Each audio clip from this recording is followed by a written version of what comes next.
part of the Locked On Podcast Network. Your team every day.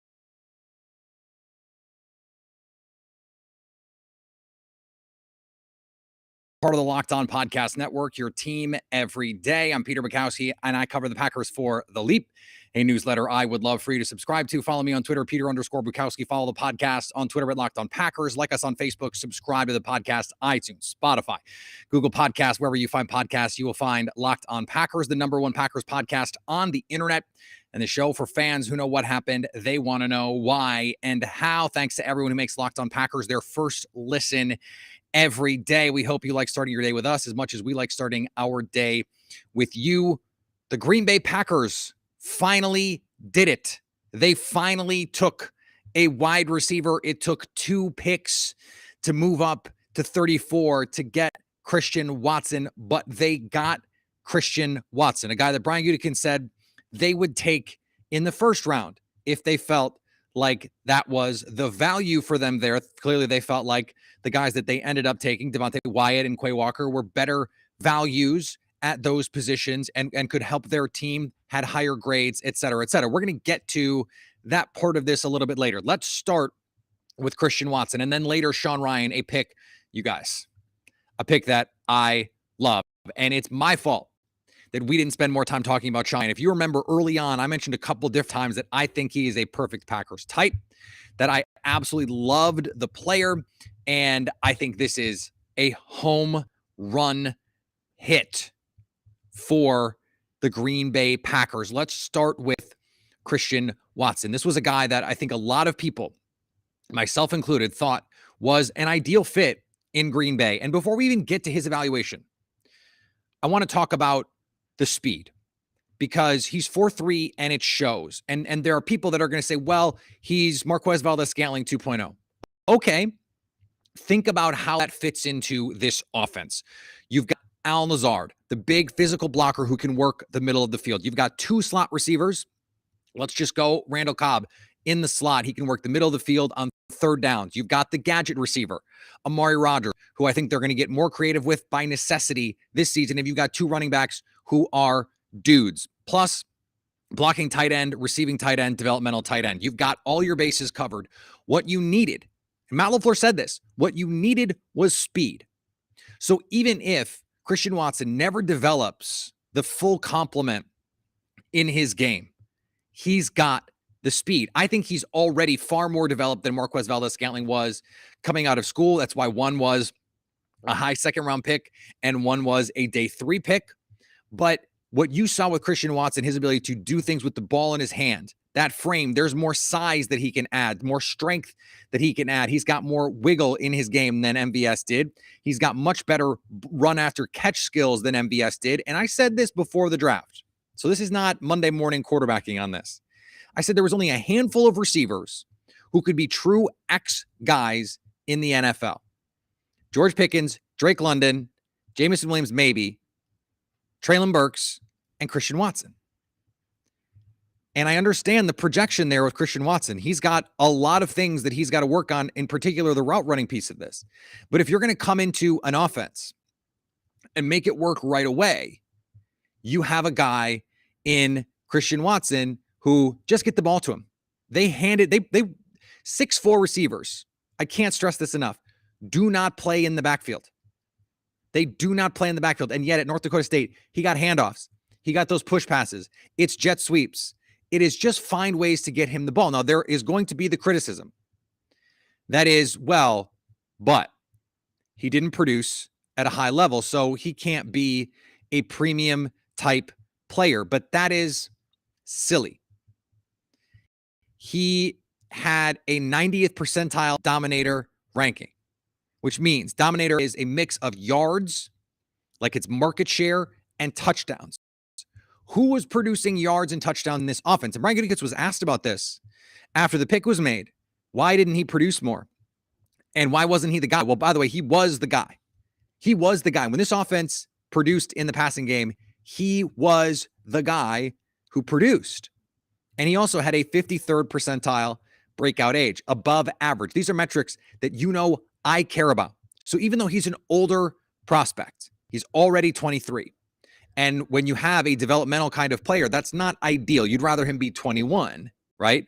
But freak upper tier athletic traits, 9.98 relative athletic score, one of the most athletic receivers we've seen come through the draft with size and speed, which we know Brian Gutekunst and those guys covet, that you rarely see. Rare athletic traits. So let's talk about what we saw from him on tape. So I'm going to go through all my notes just because this is a receiver, and that is something that I think you're really interested in. So this is a long, lanky receiver, an absolute blazer, and the speed shows up on tape. I thought he tracked the ball well down the field, and he is a natural hands catcher. Even if he does have some drops, he can make some catches outside his frame. So that's the place where I'd like to see him get a little bit better, a little bit stronger in his upper body, in his hands to make those plays. They gave him handoffs like he's Debo. Looked pretty good too because he's so fluid and so explosive. He can put his foot in the ground and go. And then he's got the vision. We're talking about an All-American kick returner as well, which I think he can do right away for them. He's a willing blocker, not refined as a route runner. And they had him run this little chair route at one point, and he looked like he was moving in slow motion. He was thinking. Now, it looked better at the Senior Bowl, so you hope that it's something that he's been working on, been repping. Just because he wasn't asked to do it doesn't mean he can't do it, and that is an important thing for us to remember. I think he has good body control near the sidelines, and in the FCS, he's just running away from guys. He is playing at a different speed than everyone else. I put in all caps, dynamic player. He scored on an end around versus South Dakota with speed, vision, and burst. You don't see him snap off routes, but in this offense, you don't really need to do that. He's got to add some frame or some weight to his frame. And he had this great play where he almost caught his running back all the way across the field trying to go make a block. So don't tell me he doesn't block. He showed improved route running in Mobile. He needs to get a little bit stronger to keep defensive backs off his body. Here's ultimately what I wrote about him. Watson is a ball of clay. He has incredible physical gifts, but needs considerable polish. Can you just get him the ball in a Shanahan tree offense? Hello. On bubbles and end arounds and deep overs? Yes. Can he win consistently versus man coverage in the NFL right now? No. But can he get there? Yes. It's a risk, but he has the tools. He'll have to get stronger, which will be the easy part for him, and he walks into the league with one elite skill at least, and that is speed. His medium outcome is NVS, and the higher end, he can be tall T.Y. Hilton. Robbie Anderson might be the most likely outcome as a high-end number 2. That's a really good player, but it's going to take some time and some coaching to maximize his upside. I had a high second-round grade on him. If he's Robbie Anderson, think about what Robbie Anderson was early in his career. Robbie Anderson was the Jets' speed guy. And that was all he was, downfield. And what did he do? He had some silly drops. He had some bonehead plays. And you're just going, what is the deal with this guy? And he was kind of a goofball. So you were just sort of like, man, I don't know what's going on with this guy. And then he gets to Carolina, and this is a couple years in the league. He has some time to develop. He gets to Carolina, and all of a sudden they're asking him to do so much more. And he proved he was up to the task. I think that's what you're going to see with Christian Watson. He's a guy who can come in right away, and give you the jet stuff, the receiver screen stuff, overs, go balls, transition goes. This guy's going to be able to win right away because that speed is real. And I do think there is a chance for him to develop into that X number 1 kind of receiver. I think that potential is there. Now we're talking about top, 1 percentile kind of outcomes, but you can't, if you're going to move up and give up what they gave up, which is a lot to go do that, you have to see that kind of potential. And that is, I think, something that he has. If you're going to take a swing, it has to be on this kind of athletic ability. Plus, he's a great kid, a really hard worker, And I think someone who is always going to do what you ask him to do organizationally. I think Aaron Rodgers is going to love this kid. And he was apparently the first person when Christian Watson was drafted to reach out. Aaron Rodgers was. And so it's time to get to work for Christian Watson and Aaron Rodgers. We're going to get to Sean Rhyan and some more of what we saw on day 2 after this. BetOnline is your number one source for all your betting stats and sports info. Find all the latest sports developments, league reviews, news, including the basketball playoffs and the start of the Major League Baseball season. BetOnline is your continued source for all of your sports wagering info, from live betting to playoff esports and more. Head to the website today or use your mobile device to learn more about the trends and the action. BetOnline, where the game starts. And thanks for making Locked On Packers your first listen every day. Make sure you're following Locked On NFL, where Locked On experts cover the biggest stories around the NFL every Monday through Friday in less than 30 minutes. It's free and available on all platforms. Let's talk about my guy,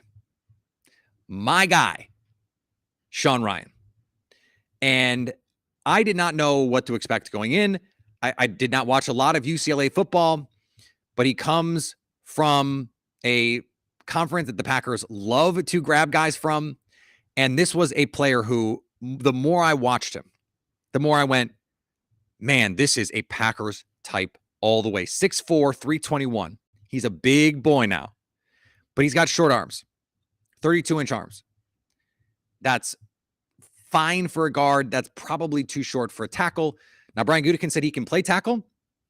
I think his best position is at guard, but as you'll find out, I think playing him at tackle to start just to see is worth it. He's an explosive athlete. He's got an elite 3 cone, which means he can change direction. He has a relative athletic score over 8. He plays with a wide base. He's got a thick lower half. He's quick. He's got active feet. He mirrors really well in pass protection, attacks early. That's something that you see consistently. He attacks early with his hands, and he plays with good balance.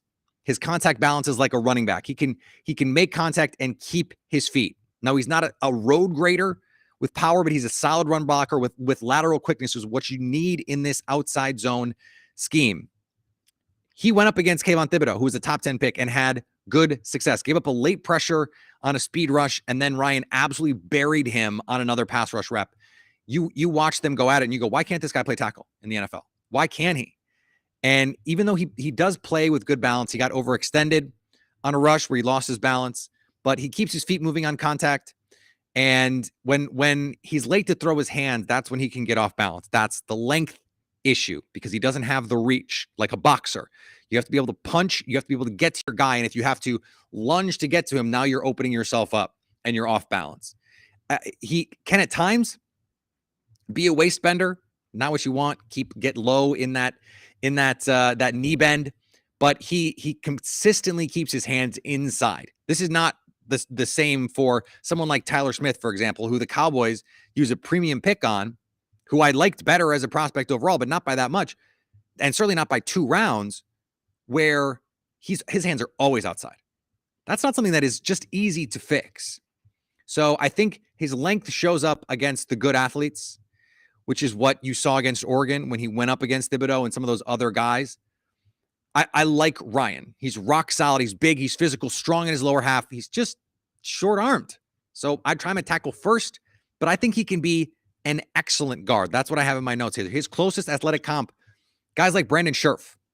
If a team drafted him as a guard, I'd get it completely, even if his value might be best maximized at guard. To me, his best spot is guard, but I'd get keeping him at tackle. He shows good hand placement, fires his hands early to latch on, and once he's engaged, he wins consistently with strength and leverage, plus good drive on contact. He's nimble, moving laterally, and can get to pass-offs on twists and stunts, something that Royce Newman struggled with as a rookie last year. And when he loses, it's speed rushes, where he can't rush the passer past the arc, in part because he doesn't have length. It's less of an issue at guard, and because he plays with good explosiveness and anchor in his lower half, I have no concerns about his ability to play guard at the next level. I had a high second round grade on Sean Rhyan.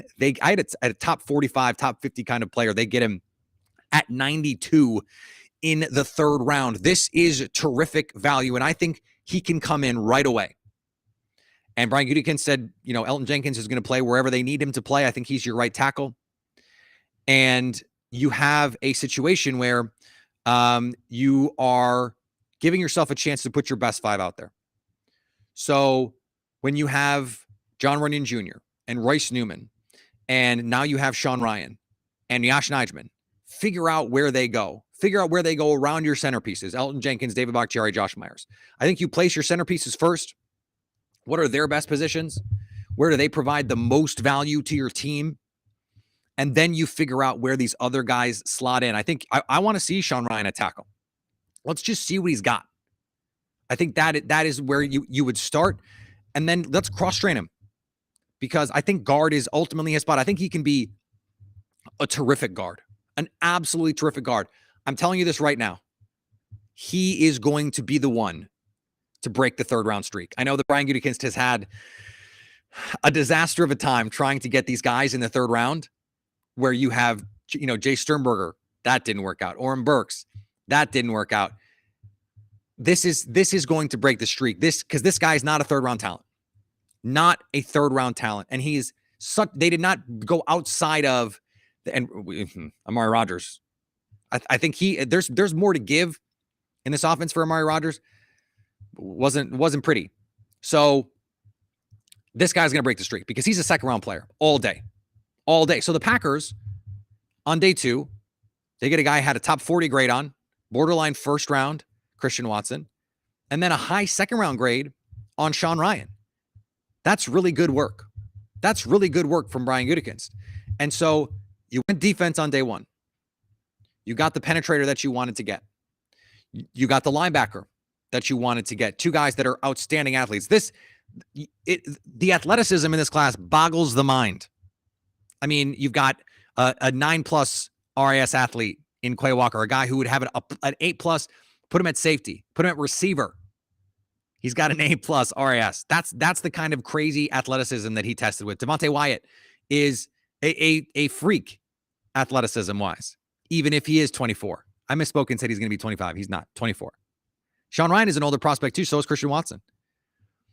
The Packers, they went outside a little bit of their parameters. Now on day 2, they are liable to take some olds. These guys are, Christian Watson's not old, but older than normal, potentially. But then Christian Watson, 9.98 relative athletic score. Sean Rhyan over 8. I mean, this is a team that you can really see Brian Gutekunst's fingerprints all over, because they prize athletes above all else. And so if we just divorce what we saw on day 1, because, wasn't my favorite thing. I think now that if you're a Packers fan, a lot of people are going, okay, well, they got the receiver, a potential first-round receiver. And so you're like, okay, well, now they got that guy. And it makes it easier to justify what happened on day 1 if you were down on it. And remember, I said this yesterday. I said, we need to take this in the aggregate. We need to see, okay, now what do they do on day 2 and day 3 to help this offense? How are they able to fill those holes? What kind of value are they able to get? And because they were able to get a 2 top 50 talents on day 2, I don't know that it justifies all of the process from day 1 for me, but I think it helps you go, okay, they had a plan and they executed and they got the guys. You have to get the guys. And so that's what Christian Watson is all about. That's what Sean Rhyan is all about. They filled key positions we thought they were going to address, and they got guys with upside, guys that can help them right away. Christian Watson's going to play today. Sean Rhyan is going to give himself a chance to play today. Quay Walker is going to have a chance to compete to be that linebacker next to Devondre Campbell today. And Devontae Wyatt, Dean Lowry, Duron Reed, I don't know that he's going to compete to be the starter today, but certainly a rotational guy today. And then next year is when I think Duron Reed is on a 1-year deal. Dean Lowry probably not going to be on the team next year. You're probably going to see them take another defensive tackle next year just to keep rolling through the bodies to keep this all straight here. All right, we're going to finish up with some thoughts on how these 2 rounds are connected. But before we do, let's talk about Built Bar. Built Bar is the best tasting protein bar ever. Summer's coming, and summer, you're going to need some food on the go because you're going to be running to the golf course. You're going to be running to the pool. You're going to be running to the beach. The Built Bars are the perfect snack to take with you on your family vacation. Throw them in your bag, in your kids' backpacks. Make sure that everyone has a bar so that you are fueled for your summer adventures. And the best part of the Built Bar is it blends two things that are vital: healthy and delicious. If it's healthy but not delicious, you might not want to eat it. But if it's delicious and not healthy, you might feel bad about eating it. That's where Built Bar comes in. They make a product that is delicious. Delicious. Covered in 100% chocolate with flavors like salted caramel, cookies and cream, the Built Puffs with flavors like churro and banana cream pie, and yet high in protein, high in fiber, low in net carbs, low in sugar. Go to Built.com and use promo code LOCKS15 to get 15% off your next order. That's Built.com, promo code LOCKS15 for 15% off. And thanks for making Locked On Packers your first listen every day. Now go make your second listen Locked On NFL Draft. Ryan Tracy and Eric Crocker bring you everything you need to get your debrief on the NFL Draft from a national perspective. It's free and available on all platforms. I always think it's funny when I hear from people. I took a lot of heat over the last 24 hours about my thoughts on the first round. And it's funny when you have people going, oh, all you do is complain and all you do is critical. And then I say something nice and it's like, all you do is defend the front office and all you do is you're such a homer. And it's like, can you make up your mind? Can you figure out what agenda am I pushing? What narrative am I pushing? And it's usually when you disagree is when you think that I'm pushing the wrong narrative. And that's fine. It's fine.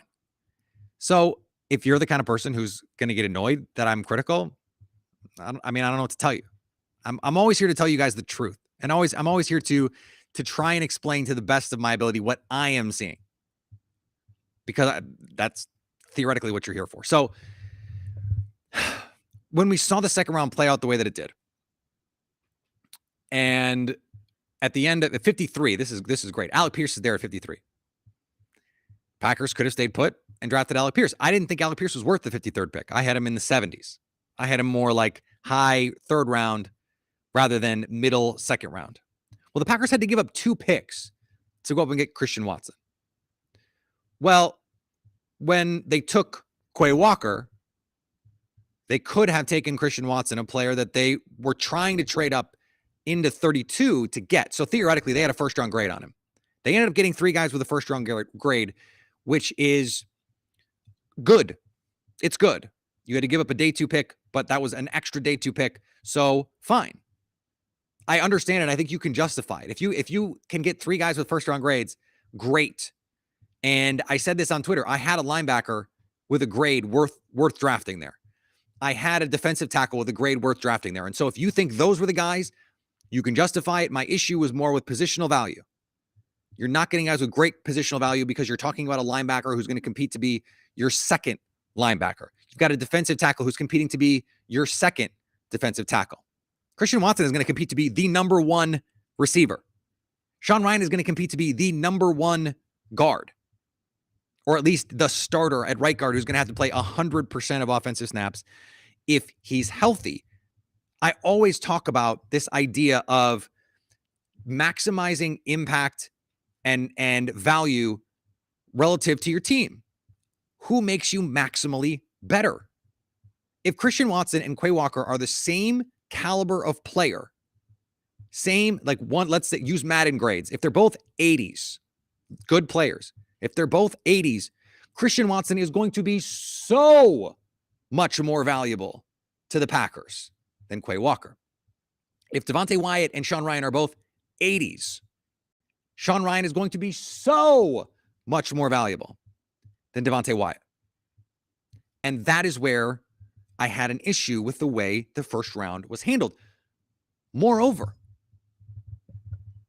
when Quay Walker went at 22, the Packers could have taken Christian Watson, who, if they had a first-round grade on him, would have been a worthy selection. Brian Gutekunst essentially said as much. Now, I think they probably had a borderline grade on him because he said if the value was right. So they probably had a borderline grade on him.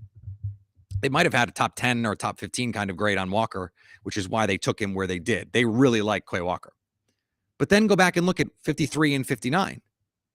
There were linebackers worth taking there. Troy Anderson went. Chad Muma went. Christian Harris went. You could have drafted Christian Watson and then not spent the extra second round pick and still gotten a really good linebacker. Is the gap between what you're getting from Quay Walker going to make it worth the second round pick you had to give up to get Christian Watson? Because what you could have done also is get Christian Watson, had that pick later, taken Jalen Tolbert, who did not make it to 92, but almost did, and still gotten your linebacker. That would have been, to me, a better way to handle it. Now, I understand that Packer fans are going to say, well, just get on board with the picks. Okay, but I think it's important that we identify process here and good process versus bad process. To me, if you get 3 good football players, 4 good football players, that's good. It's good to get good. If everyone is good, you got good football players. But when we're trying to evaluate process, that's all we have right now because no one knows if these guys are going to be good. The Packers don't know if these guys are going to be good. They think. But what is the opportunity cost? Who are you not drafting when you draft? And who are you not drafting when you give up picks to go up? You're getting, is the difference between Quay Walker and Troy Anderson or Quay Walker and Chad Muma or Christian Harris? Is it the difference of a second round pick in value? I don't know. Now, the difference between Alec Pierce and Christian Watson to me was more than a round. So if that's the idea, you could have taken Alec Pierce at 53. You didn't. You moved up to get Christian Watson. That was, to me, there were a second round of value between them.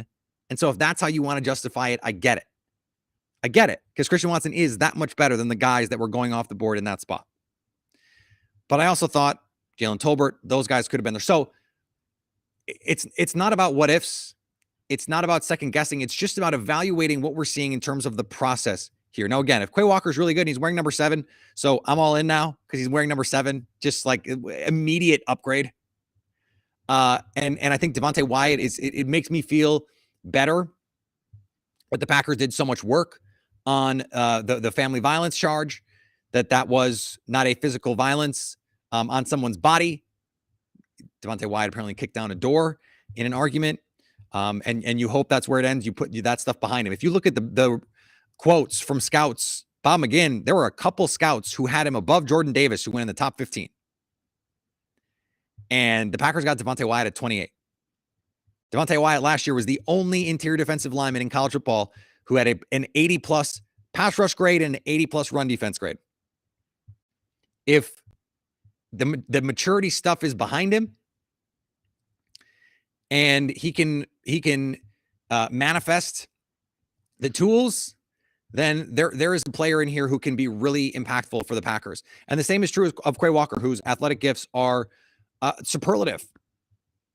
You hope that you can get Joe Barry to maximize those. This is where you have to trust your coaches.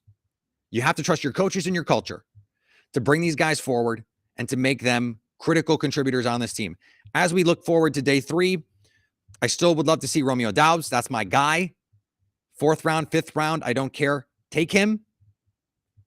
After that, don't really care. Get special teams guys who can contribute and get some athletic guys who are flyers, who are special teams contributors. That's it. That's all you need to do, and I'm happy. Cool. Follow me on Twitter, Peter_Bukowski. Follow the podcast on Twitter at Locked On Packers. Like us on Facebook. Subscribe to the podcast, iTunes, Spotify, Google Podcasts, wherever you find podcasts, you will find Locked On Packers. And anytime you want to hit us up on the Locked On Packers fan hotline, you can do that, 927-341-3775 to stay Locked On Packers.